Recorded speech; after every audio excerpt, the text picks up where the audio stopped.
स्वागत है आपका मेरे YouTube channel Rahul sir classes में। पिछले वीडियो में मैंने आपको बताया था रीजनिंग के अल्फ़ाबेटिकल सीक्वेंस के क्वेश्चंस को कैसे सॉल्व करना है। आज भी मैं उन्हीं क्वेश्चंस को बताऊंगा, मगर फ़र्क इतना होगा कि ये मैं आपको लाइव करके दिखाऊंगा जो ऑलरेडी कुछ क्वेश्चंस में आ चुके हैं, कुछ एग्जामिनेशन में क्वेश्चंस पहले भी आ चुके हैं। तो ये क्वेश्चन, इस तरह के क्वेश्चन जो है गवर्नमेंट सर्विसेज के एग्ज़ाम में हमेशा पूछे जाते हैं और मैं वही क्वेश्चन, ये मेरे पास कुछ एग्जामिनेशन पेपर्स से रखे हैं, इसके अंदर से मैं वो सारे क्वेश्चन छाँट के आपको इधर एक एक करके समझाऊंगा। और अगर आप मेरी ट्रिक समझ गए तो मैं आशा करता हूँ कि वो सारे क्वेश्चन उस टाइप के आप 10 सेकंड के अंदर सॉल्व कर सकते हैं।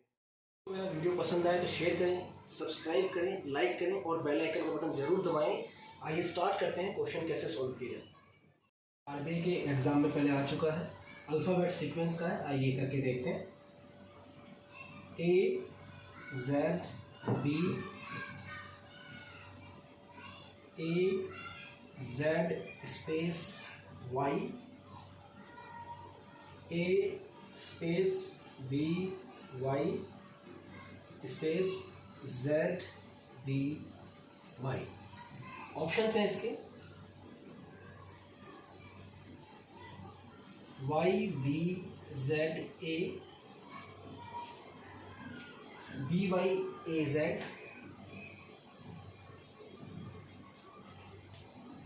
BZYA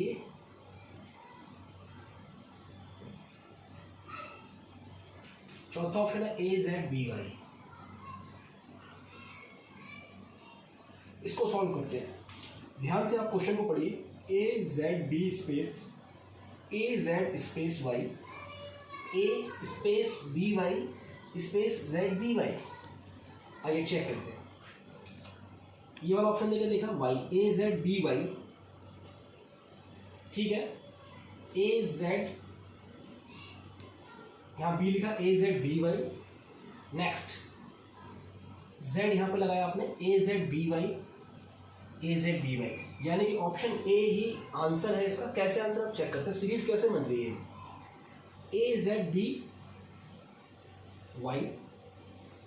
AZBY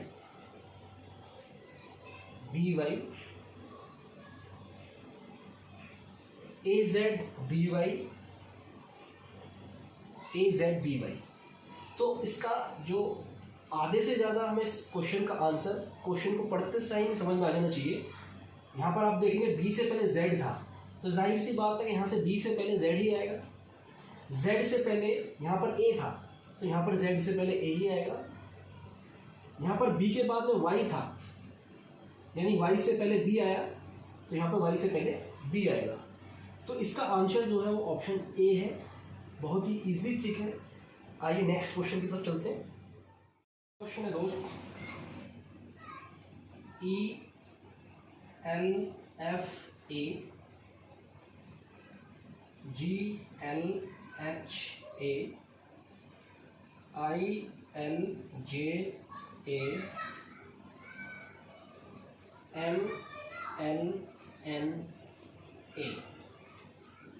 दोस्तों इसके ऑप्शंस उतारने की जरूरत नहीं है, इसके लिए हम क्या करेंगे, पूरा ABCD का सेट नीचे उतारेंगे। सबसे पहले वो उतार देता हूँ मैं जल्दी जल्दी।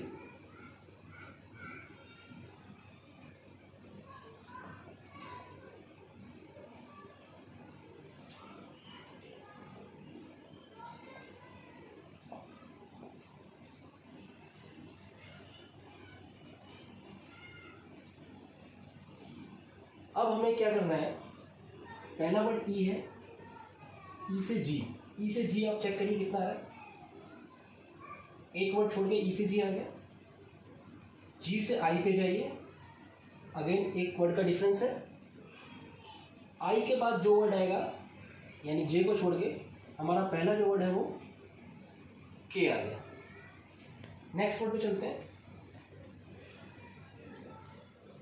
एल से एल, अगेन एल, यहां पर भी एल आएगा। नेक्स्ट है एफ, एफ से लेके एच, एफ से एच के बीच में एक का डिफरेंस है। एच से जे के बीच में फिर एक का डिफरेंस है। जे के बाद एक वर्ड छोड़ गया यानी एल। यहाँ पर आएगा एल, जो हमारा तीसरा वर्ड है। लास्ट वाले वर्ड को देखते हैं। ये ए है, फिर ए है, आगे भी ए है, तो यहाँ पर भी क्या आएगा KLLA। तो इसका जो सीरीज बनेगी ये बनेगी। तो इसमें जो समझने वाली चीज़ थी दोस्तों, वो ये समझना है आपको, पहले से पहला वर्ड ई से जी के एक वर्ड को छोड़ के था, एक करेक्टर को छोड़ के। जी के बाद आप आई पे गए, वो आगे एक छोड़ के था। आई के बाद जो एक वर्ड छोड़ के जो करेक्टर आएगा वो के है, वो आपके लिख दिया आपने, मैं आपको समझा रहा हूँ फिर से। ई के बाद नेक्स्ट वर्ड था एल, उसमें भी एल है, इसमें भी एल है, तो जाहिर सी बात है हमारे आंसर वाले में भी एल ही आएगा। तीसरा वर्ड पे आते हैं। एफ से लेके एस तक आपने चेक किया, एफ से लेके एस तक एक का डिफरेंस था। एच से लेके जे तक वहाँ भी एक का डिफरेंस था। अब जे के बाद एक वर्ड को छोड़ के एल था, तो हमारे यहाँ पर एल आएगा। लास्ट के सभी वर्ड में ELF, यहाँ पे ए आ रहा है, यहाँ पे ए आ रहा है, यहाँ पे आ रहा है, तो यहाँ भी ए आएगा, क्योंकि लास्ट वाले में भी ए ही है। तो ये इसका जो आंसर है, जो ट्रिक है, वो पूरी डिपेंड करती है इसके ऊपर। एग्ज़ाम शुरू होने से पहले या एग्ज़ाम जैसे ही शुरू हो जाता है, इस टाइप के क्वेश्चंस को करने के लिए ये पूरा का पूरा आप अल्फ़ाबेटिक जितने भी ABCD है, A से लेकर Z तक आप रफ पेपर पर उतार लें, ताकि आपका टाइम ज़्यादा वेस्ट ना हो इस तरह क्वेश्चन सॉल्व करने में। तो ये था हमारा दूसरा एग्जाम्पल, जो 2012 के रिजर्व बैंक ऑफ इंडिया के एग्ज़ाम में पूछा गया था। अब मैं आगे एक और क्वेश्चन बता रहा हूँ जो इसी एग्ज़ाम में पूछा गया था। आप मेरे वीडियो को कंटिन्यू देखते रहिए। हाँ तो दोस्तों, अगला क्वेश्चन CARD, कार्ड, IGXJ,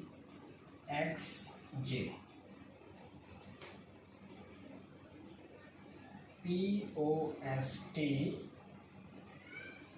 आपसे पूछा गया यहाँ पर क्या आएगा। मैंने आपको पिछले क्वेश्चन में बताया था कि सबसे पहले आप क्या करेंगे, ABCD आप जल्दी से लिख लें।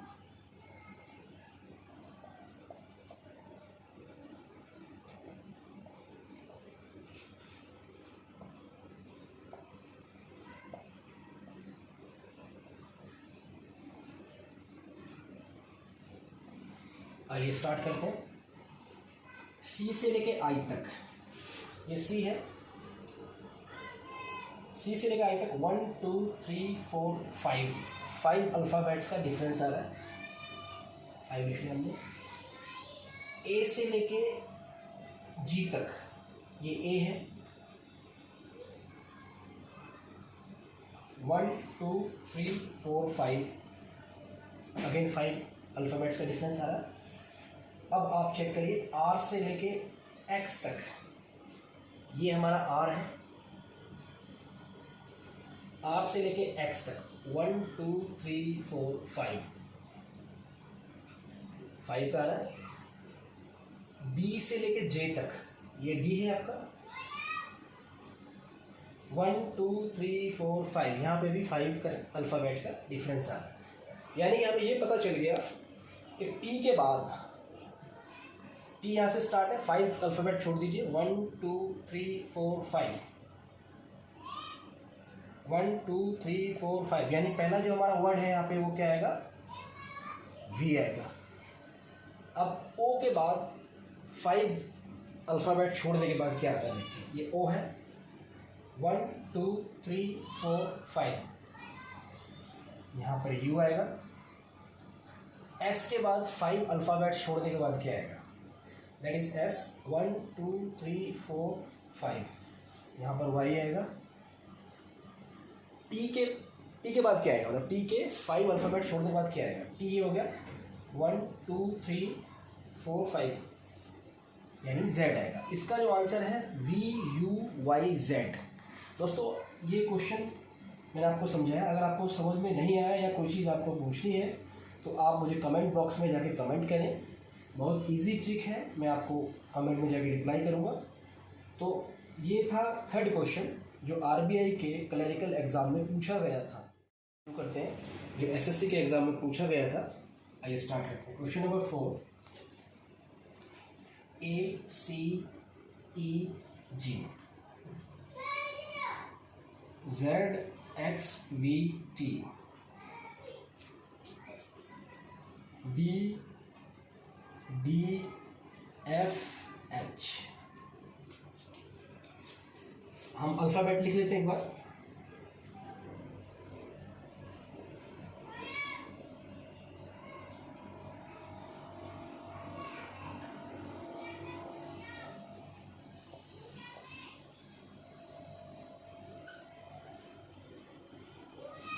आइए स्टार्ट करते हैं। क्वेश्चन करना कैसे है, आप बड़े गौर से देखिए। ए से B, A B, C D, E F, G H. यानी हमें यहाँ से क्या पता चला कि एक वर्ड आगे बढ़ रहा है, A B C D E F G H. अब हमें ये वाला स्टार्ट करना है। ये जो हमने यहाँ से आपको बताया, ये अल्फ़ाबेट के स्टार्टिंग से था, A B C D F G H करके। अब ये जो है Z X V T, Z X V T, आप देखेंगे इसमें जेड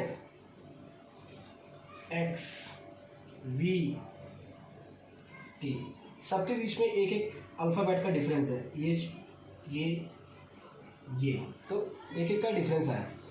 अब जेड, जैसे कि जेड है, जेड से पहले कौन सा वर्ड आया, वाई आएगा। एक्स से पहले कौन सा आता है, डब्ल्यू आएगा। वी से पहले कौन सा आएगा, यू आता है। टी से पहले कौन सा आएगा, एस आएगा।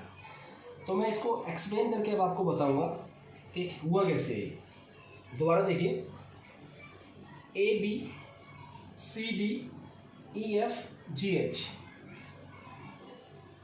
वाई जेड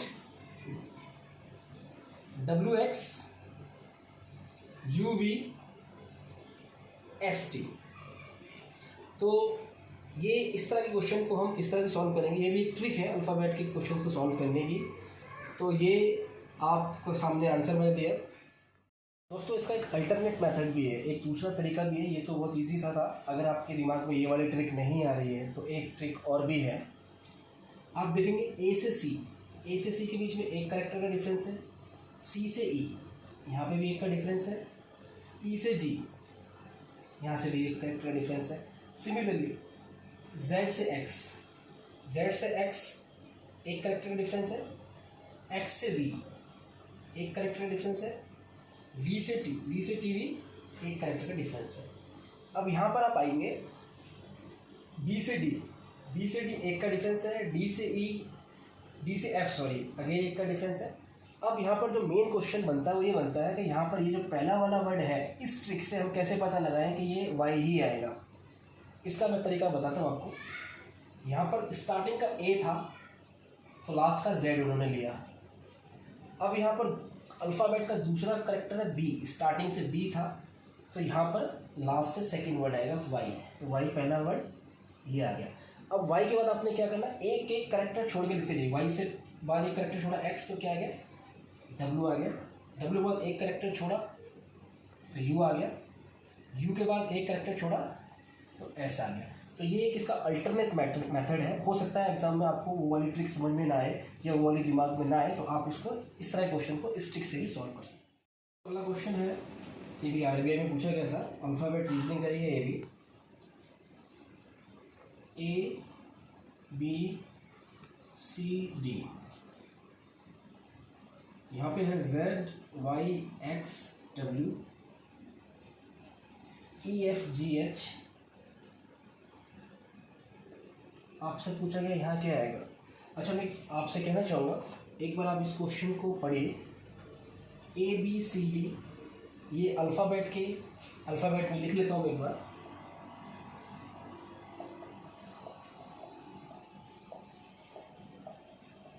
इन्हें लिखना ज़रूरी है क्योंकि इसके बिना समझ में नहीं आ पाएगा इतनी जल्दी।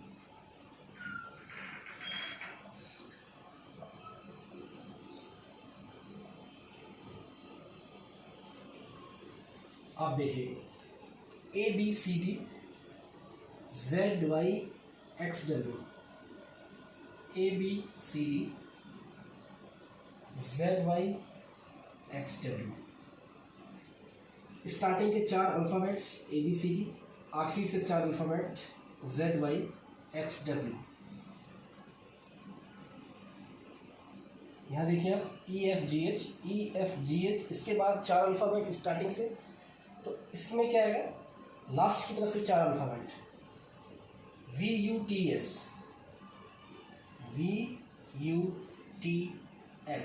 आशा करता हूँ आपको ये सवाल समझ में आ गया। तो मैं एक बार और समझाता हूँ आपको क्या करना हमने, क्या किया है हमने। इस तरह क्वेश्चन में क्या होता है, आप दोबारा क्वेश्चन को थोड़ी पढ़िए। ABCD ZYXW, ABCD स्टार्टिंग के 4 कैरेक्टर्स थे, ZYXW लास्ट के 4 कैरेक्टर्स थे। B के बाद EFGH आ गए, स्टार्टिंग के 4 कैरेक्टर्स थे। अब W के बाद 4 लास्ट के 4 कैरेक्टर यानी VUTS। तो इसका जो आंसर है वो ये होगा। अगर आपको मेरी वीडियो पसंद आए तो दोस्तों लाइक करें, सब्सक्राइब करें और बेल आइकन का बटन जरूर दबाएं। धन्यवाद।